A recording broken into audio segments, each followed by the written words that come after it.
Merci, monsieur le maire.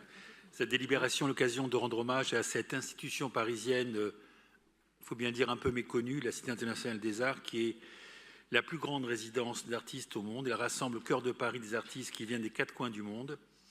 Elle leur permet de mettre en œuvre un projet de création, de recherche dans toutes les disciplines, musique, art plastique, photographie, vidéo, écriture.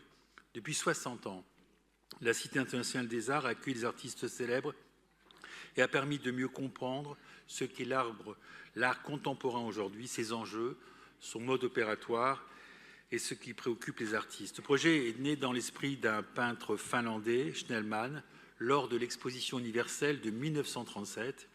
Il est véritablement façonné et mis en œuvre après la guerre, avec la volonté conjointe public français, la ville de Paris, le ministère de la Culture, l'Académie des Beaux-Arts et plus globalement l'Institut de France, également des soutiens internationaux à travers de nombreuses ambassades étrangères.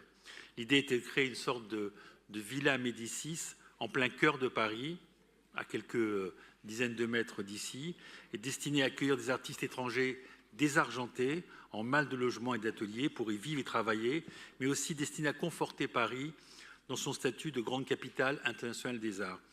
Cette délibération est aussi, pour moi, l'occasion de rendre hommage à un couple visionnaire, Félix et Simone Bruno. Félix Bruno, qui était un très grand architecte, qui a participé à la reconstruction de la ville du Havre. Et tous les deux, Simone et Félix, avaient été de très grands résistants. Ils avaient répondu dès la première heure à l'appel du général de Gaulle et ils ont été extrêmement courageux. Ils ont fondé cette institution au début des années 60 et ont assuré successivement la direction de ce merveilleux établissement. Simone nous a quittés en 2006 et elle en était encore la directrice. Je vous remercie.